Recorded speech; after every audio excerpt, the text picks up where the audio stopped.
ನಮಸ್ತೆ. ನನ್ನ ತಂದೆಯ ಹೆಸರು ಎಸ್ ಮಂಜುನಾಥ್. ಉನ್ನತ ಕರ್ಸಿರ ಸರ್ಕಾರಿ ಹಿರಿಯ ಪ್ರಾಥಮಿಕ ಶಾಲೆಯಲ್ಲಿ 4ನೇ ತರಗತಿಯಲ್ಲಿ ಓದುತ್ತಿದ್ದೇನೆ. ವಿಷಯ ಜಾಲಿಯನ್ ವಾಲಾಬಾಗ್ ಹತ್ಯಾಕಾಂಡ. ಇದರ ಬಗ್ಗೆ ನಾನು ಒಂದೆರಡು ಮಾತನಾಡಕ್ಕೆ ಬಯಸುತ್ತೇನೆ. ಎಲ್ಲಾದರೂ ತಪ್ಪಿದರೂ ಕ್ಷಮಿಸಿ. ಏಪ್ರಿಲ್ 13, 1919ರಂದು ಜಾಲಿಯನ್ ವಾಲಾಬಾಗ್ ಎಂದು ಕರೆಯಲ್ಪಡುವ ಒಂದು ತೆರೆದ ಜಾಗದಲ್ಲಿ ಬ್ರಿಟಿಷ್ ಪಡೆಗಳ ನಿರವಿದ ಭಾರತೀಯರ ಮೇಲೆ ಗುಂಡು ಹಾರಿಸಿದ ಘಟನೆ ಇದಾಗಿದೆ. ಭಾರತೀಯ ಇತಿಹಾಸದಲ್ಲಿ ಇದೊಂದು ಮಹತ್ವದ ತಿರುವು ನೀಡಲು ಕಾರಣವಾಯಿತು. ಇಂಡೋ ಬ್ರಿಟಿಷ್ ಸಂಬಂಧಗಳ ಮೇಲೆ ಶಾಶ್ವತ ಗಾಯ ಉಂಟು ಮೂಡಿತು.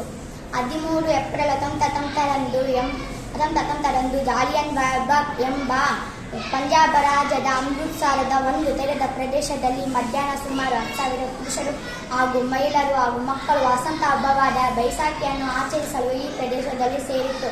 ಇದು ಸಂಪೂರ್ಣವಾಗಿ ಸುತ್ತ ಗೋಡೆಗಳಿಂದ ಅವಾಂತರವಾದ ಒಳಗೆ ಹೋಗಲು ಒಂದೇ ಬಾಗಿಲನ್ನು ಹೊಂದಿರುವ ಪ್ರದೇಶವಾಗಿತ್ತು. ಸಾರ್ವಜನಿಕ ಸಭೆಯನ್ನು ನಿಷೇಧಿಸಲು ಬ್ರಿಟಿಷ್ ಸರ್ಕಾರದ ಜನರಲ್ ಡಯರನ್ನು ಈ ಇರುವ ಬಾಗಿಲನ್ನು ಮುಚ್ಚಿ ನೆರೆದಿರುವ ಜನರ ಮೇಲೆ ಯಾವುದೇ ಎಚ್ಚರಿಕೆಯನ್ನು ನೀಡದೆ ಗುಂಡಿನ ಮಲಗಾರದೆ ಎಷ್ಟೋ ಜನ ಸತ್ತರೆಂಬ ನಿಖರ ಮಾಹಿತಿ ಇಲ್ಲದೆ ಇದ್ದರೆ ಸುಮಾರು 379 ಜನ ಮರಣ ಹೊಂದಿದ್ದಾರೆ ಎಂದು ಹೇಳಲಾಗುತ್ತದೆ.